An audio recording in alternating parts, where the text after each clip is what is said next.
one of my favorite stories was when we were up at the Park City outlets, and she was, what, 4 or 5 months old, maybe. And my dad was holding Taylor, and he had her over his shoulder Yeah. and was just kind of burping her a little bit because we had just fed her. And we're walking to the stores, and then all of a sudden this man comes up and taps, and he's like, your baby's sick. And she had vomited her formula Oh. all down dad's back. I mean, it was down his shoulder, down all the way down to his belt.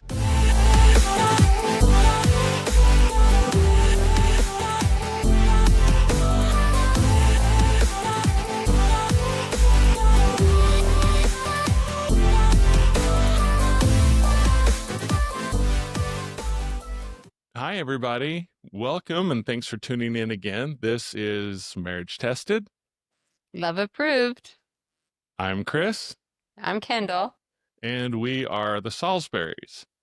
Well, it's been a minute since we've had an episode, so we had some health challenges a little bit, so we're trying to catch up. So this is now episode 5 of our little podcast journey. And again, we really appreciate everybody tuning in, the feedback, the love and support that we've had. We knew there was going to be bumps along the road as we dealt with certain health challenges and issues, but we're back. So, and excited to share more. And today we're going to start on parenting, or at least that's the topic for today.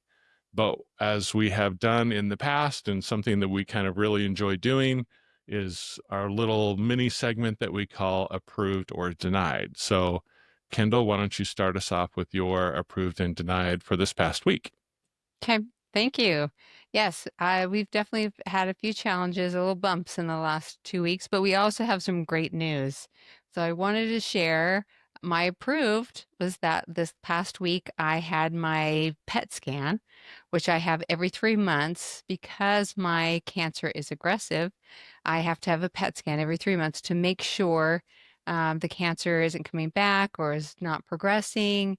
And so, having this PET scan this last week, we were able to find out that it's still showing no cancer, no evidence of cancer, which is amazing.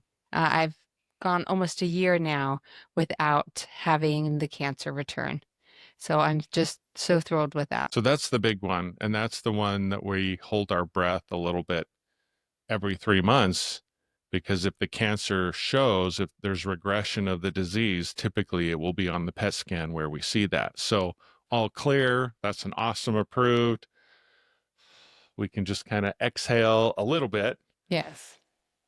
And then sometimes that is hard because every 3 months it's that what if? What if the cancer shows back up? What if they see it somewhere else? It's just, so every 3 months it's that waiting game of see the results of the scan. So I'm grateful. Now I wait another 3 months. We'll just continue on. But that's a hell of a good approved. Oh yes, yep. I'm so grateful to be able to say I've been a year with no evidence of cancer is amazing. So I'm very grateful for the chemotherapy. Awesome. So that was your approved. What about your denied? So my denied, even though I have no evidence of cancer, going through chemotherapy every 2 weeks has brought its own challenges. So I've had some side effects with chemo, where I've had a lot of pain on my side. So dealing with pain has been kind of a new thing for me. I've been a very healthy person, so dealing with kind of these new aches and issues has been difficult. So I reached out to my oncologist to try to find, solution to that, and unfortunately did not get a lot of help with that other than some basic pain meds. And so that was a little frustrating because part of the problem with pain meds is it causes constipation. And part of the reason I'm going in for surgery is because of some challenges I'm having with my intestines. Without getting too TMI, it could cause blockage. And so that's their concern is, and I get that.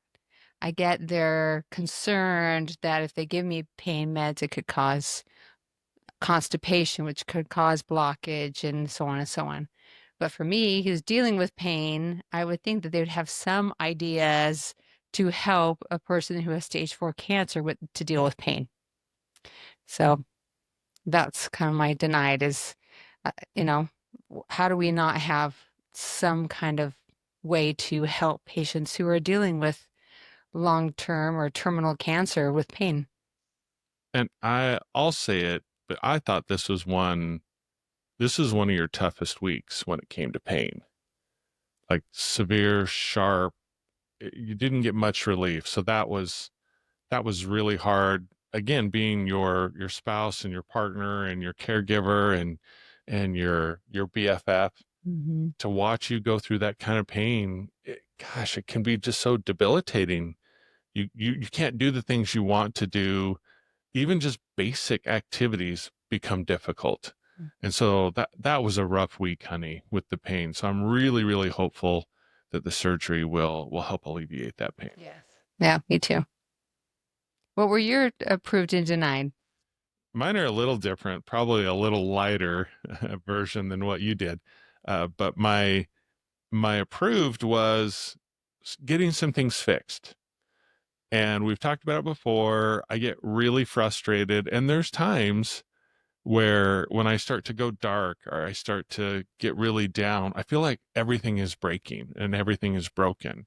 Your body, my body, the house, the car, my stupid teeth, whatever. I hate it when things break. And it seems like they always come in cycles, or like one thing breaks and then three things break. So it's been really good to fix some things. So we fixed some cars, we fixed the garage door, we helped fix our air conditioning. It sounds little, but just fixing some things felt really, really good to me. And it was a definite positive. Well, I have to just share a little side note about you is you do kind of not necessarily go dark, but doomsday. It's like one little thing, say breaks or is not working right.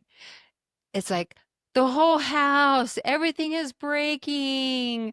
The cars. Oh no, we need to get another car, or none of the cars are working. And it's like it needs an oil change. It's just like there's little things. It's not that. It's not that extreme. I mean, you make it sound like, Well, sometimes you're like, our backyard is like the worst, and there's just so much we have to do. And really, it's not that bad. it's not that bad.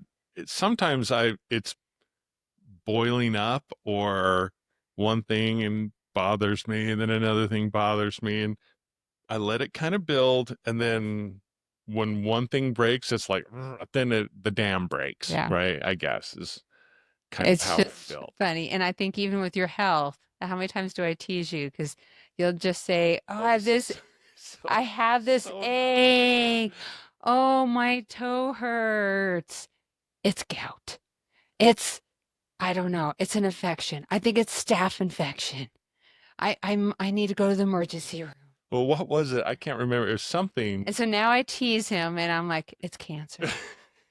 And having cancer, I get to play the cancer card. I get to tease Anytime you him. want. Yes. As much as you want. But here he might have like ingrown toenail or Oh, like it's something like that, but it's all of a sudden it's a staph infection, Sometimes he goes to like the extreme. I go a little He extreme. goes to extreme about some of the health things that he deals with, and sure enough, he's fine.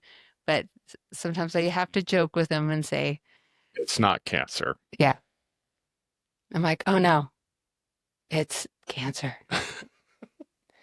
which thankfully it's not. Thankfully, it's not. And sometimes you just have to laugh about it. And Yes. even kind of going to the extreme. And I try to help you get out of that. And then coming back, it's not. And we as laugh bad. about it, and we realize it's not that big a deal. But there's also times where when we're both not feeling well, that's hard.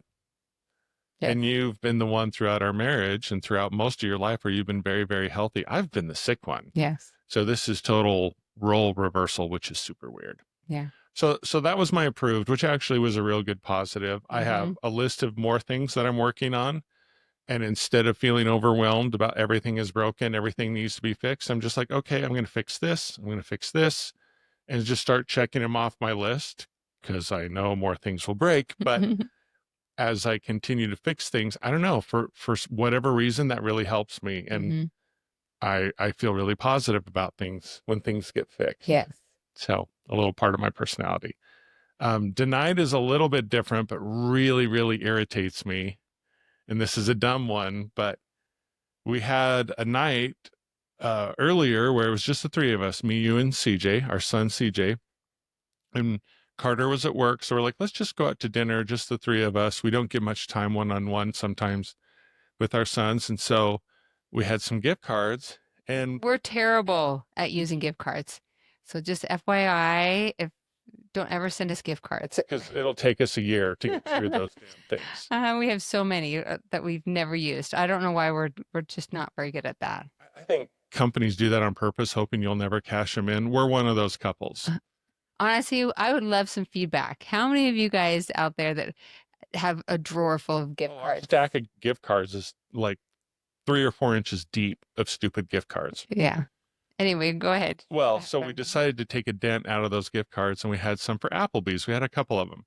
I haven't been to Applebee's in a long time. And I know what you're probably thinking. Applebee's is not renowned for amazing cuisine, but we thought it would be decent. It was shit. It was terrible. It was so bad. And you see the pictures, and I think I got the bourbon chicken Mm-hmm. With shrimp. with shrimp, and The picture looked good. oh, it looked amazing. Mm-hmm. It was half a step above school cafeteria food, is where I put it.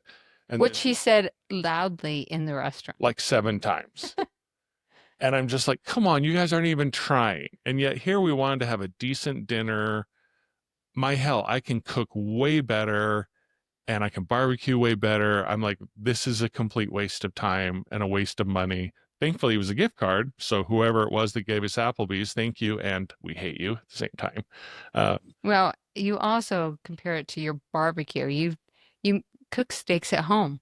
So anything that you can eat out is never going to be at your level. I know, but I expected when you pay anything, all I'm going to say is Applebee's, do better. Mhm. Like, do better. Because that was not close. So that was my denied, which in the grand scheme of things, if that's the denied, I'll take it. So that's Yeah. actually kind of a positive. So anyway, And my salad was great. yes, they can't screw up the chicken oriental salad, which is actually, that's probably their best, That's why I get it every single time.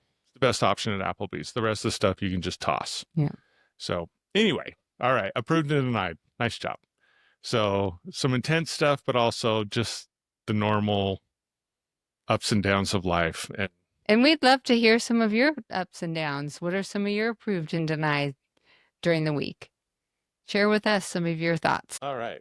So now parenting. This was kind of a fun one that we talked about of our memories and experiences that we've gone through. So we kind of want to start at the beginning of our parenting journey. And one part that I love about the podcast and this whole experience is you remember things that I've just flat out forgotten, or I remember different details, but it was just fun of you listing off all these different things. And I'm so glad we're doing this because there's a lot that I just hadn't thought about. And well, we had our first child 26 years ago. Yes. So she just had her birthday recently. So we're going to start at the beginning. So why don't you kind of talk about because I always wanted to be a dad.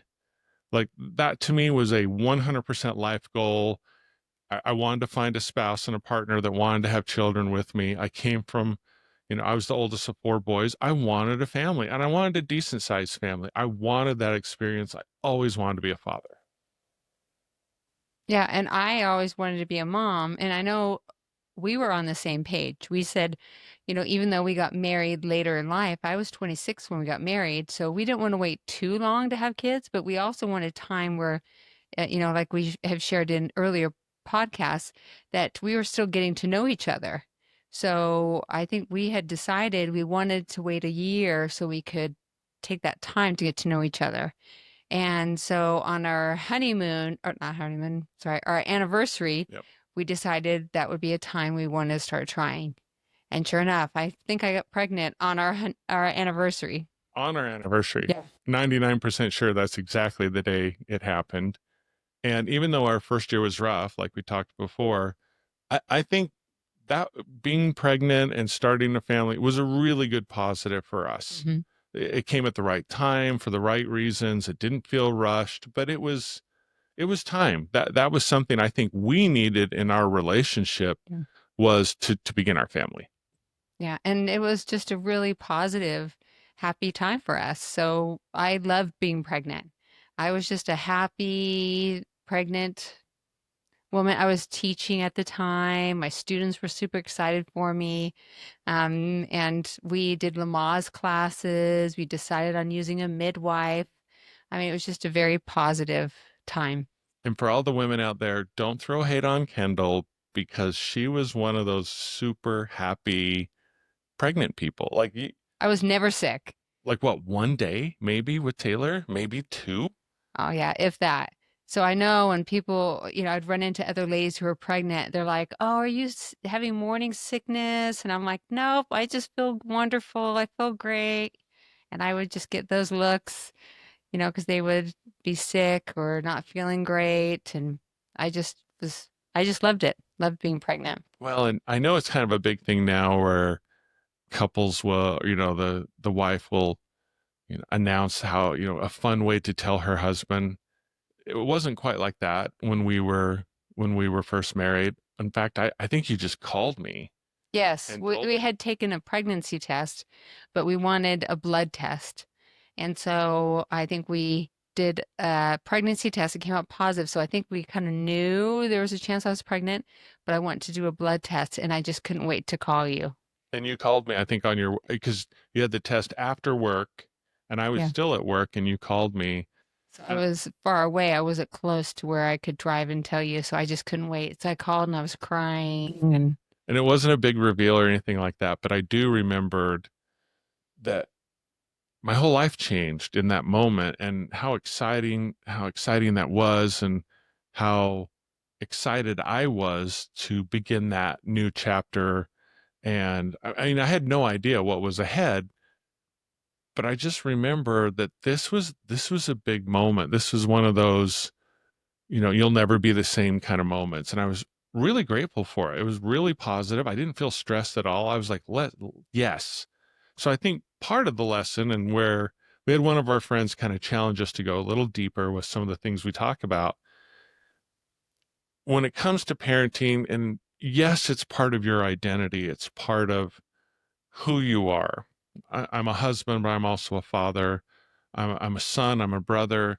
But that chapter and beginning what was going to be obviously the rest of my life, I was so excited about it. There's no dread or sure there was worry because I'd never done it before, but I just remember feeling, yes, this is how it's supposed to be. yeah. How did you feel when you knew you were pregnant? I was super excited when that blood test came back. I was crying in the doctor's office. And I know I was thinking, I'm like, I don't know if they think I'm sad about being pregnant or happy about being pregnant. So I know it was just a really neat time for us.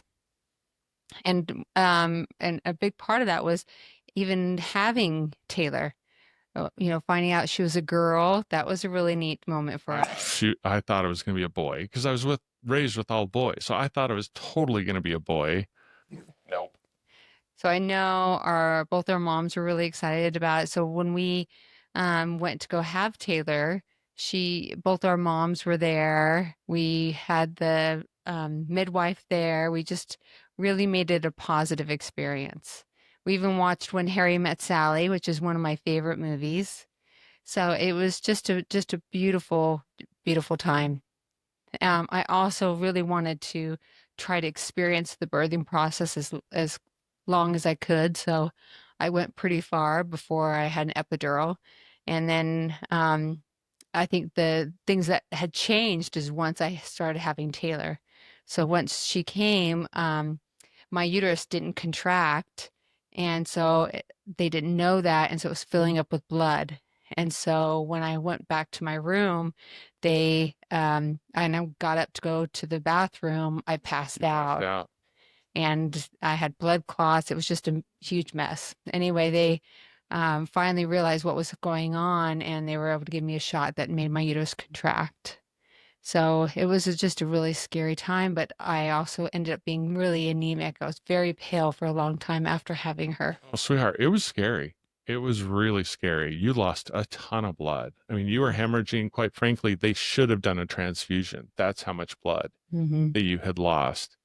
And I remember I was holding Taylor. We were still in the hospital, and there was just so much blood, and you were so pale. And it was the very first time I had a thought, I could lose you.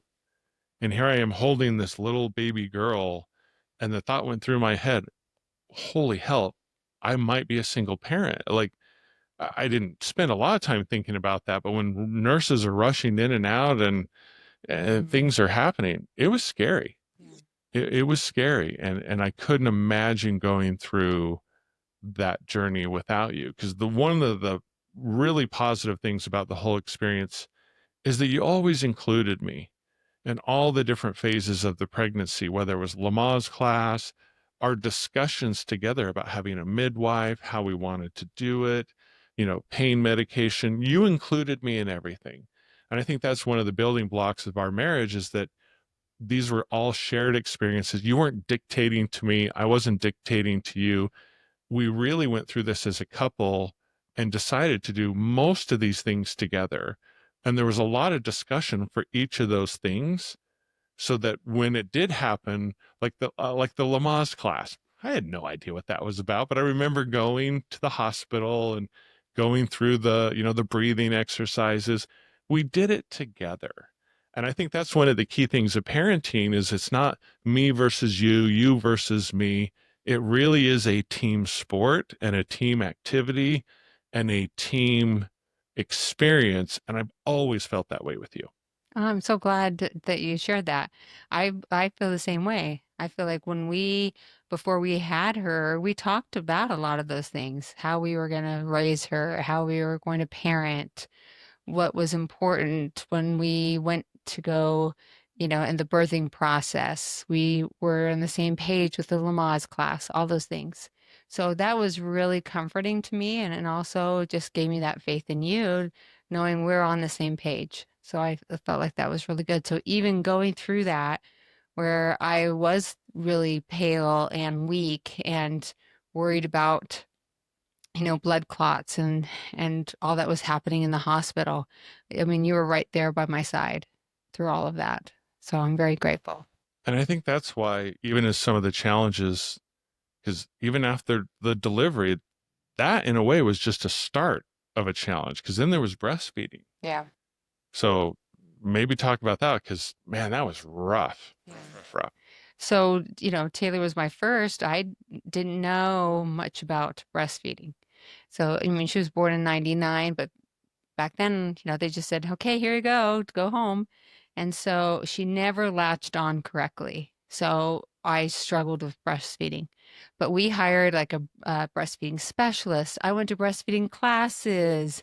I tried cabbage on my breasts. I pumped. I mean, I tried everything you could think of. And everyone said, keep going, keep going, keep going. And I tried so many different things. I had purple stuff I put on my breasts. And so Taylor had like a ring of purple all around She had her like a purple mouth. goatee. Yeah, like a purple goatee. I'd take her out and people were like, what's wrong with your baby? She had a purple mouth. I mean, we just had to do all these different things. And then I was pumping blood. Well, because you had a double breast infection, Then I got mastitis, mastitis. Yeah. mastitis or something. Yeah, double breast infection. So then, yeah, then my breasts were infected, had a yeast infection. Then I was pumping blood. Then anytime she would latch on, it was so painful. It was awful. I was like gripping on to the rocking chair when she would latch on, and with tears just I just streaming down your. cry. It was just awful. And finally, I just told Chris, I'm done. I just cannot keep doing it. And I remember the damn noise of that breast pump. Yeah. And then but I remember it like literally shooting blood into the bottle off of that pump. Yeah. And I'm just like, oh my gosh, sweetheart, like it's not supposed to be this hard, but it was, again, such a basic function of being a mother and breastfeeding. It was a really, really big challenge. And then we again had a lot of discussions. What do we do? Yeah. Because we felt really strongly that you should breastfeed. And I think that's why you stuck with it for so long. And, we had heard it helps with build their immune system and makes them really healthy. But there was a point, and I'll never forget, you're just like, I can't do this. And oh, sweetheart, you were just suffering so badly. And like, we're going to have to try something else. So then we had to go down the formula path. Well, and I felt like a failure as a mom. Here I am, a new mom. I have this beautiful baby and I can't breastfeed. And I felt like I tried all these different things and I failed. I couldn't figure it out. And I think that was really hard for me because I had so many women saying, keep going. You can get through this. It will get better. And it just never got It better. got worse. Yeah. It got a lot worse. Yeah. And so when I finally quit, I just said, was I not strong enough?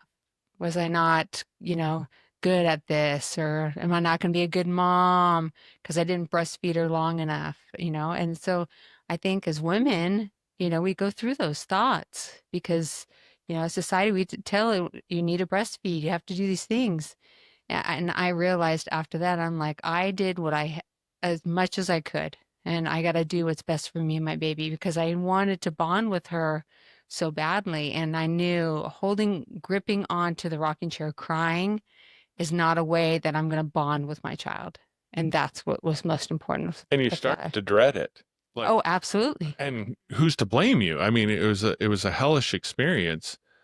I think what's interesting about that is, especially as younger parents, for whatever stupid reason, maybe now that we're older and we're wiser and we've been through a lot, we're so less concerned about what other people think and what society says is correct. Ultimately, at the end of the day, it's you and me and this little one and what works for us, what works for her, and stop worrying about the outside pressures. That's probably one of the biggest things with parenting is stop paying attention to all these outside pressures. Most of them are not in your situation, so they don't know. Well, and back then we didn't have social media. We didn't have the internet. So having, you know, we already had some of that social pressure just from our friends of them being able to breastfeed their babies. I, we've talked about this. I can't even imagine what these young couples are going through. They see what all their friends, how their weddings look like and their receptions look like, or how beautiful their family portraits are. And so they want beautiful family portraits. I said, there is a lot that's out there that they think our family needs to look like that. So there is a lot of social pressure, especially through social media, that we didn't face, but we still had a different way of kind of that social pressure. Information overload, Yeah. expectation overload.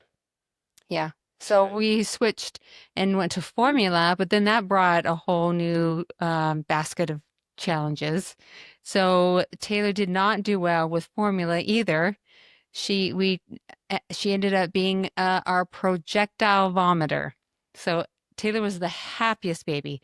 She would just wake up and be in her crib and sing and coo and just be just happy. I don't remember her crying hardly ever. Yeah. She really, really didn't, even though all these different formulas. And I mean, we tried goat's milk. We tried goat's milk. We did lactose intolerant milk. I mean, we tried everything you could think of.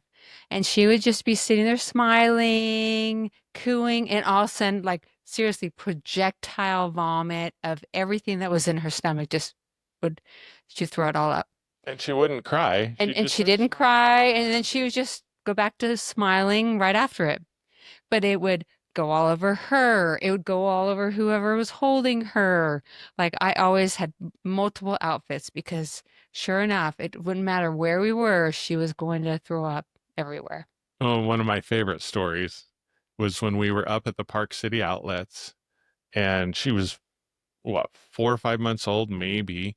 And my dad was holding Taylor, and he had her over his shoulder Yeah. and was just kind of burping her a little bit because we had just fed her. And we're walking to the stores, and then all of a sudden this man comes up and taps, and he's like, your baby's sick. And she had vomited her formula Um, all down dad's back. I mean, it was down his shoulder, down all the way down to his belt. yeah. She had just totally hurled, and you would never know because she was just la la la la la, and it Yeah. was she had the cutest chubby cheeks and face, and yet here she would, and we would pretty soon tell people, we're like, she's really cute, but at any moment she can just hurl like everything on you, so be prepared. And we would give them like a blanket and a burp cloth, and it was almost like, her initiation to friends and Yeah. family. She barfed on everybody. Yeah. I mean, everybody. And everyone said, "Oh, it's fine. She'll be fine with me." And we're like, "Okay, we warned you. We told you she's gonna puke all over you." Sure enough, she did. Everybody. In Yeah. fact, I can't think of anyone she didn't get at least once. Um, So that was a challenge with the formula. So I was so glad when she kind of outgrew all that. But that was some of our challenges that first year going through a lot of the formula and the breastfeeding were very difficult time for us.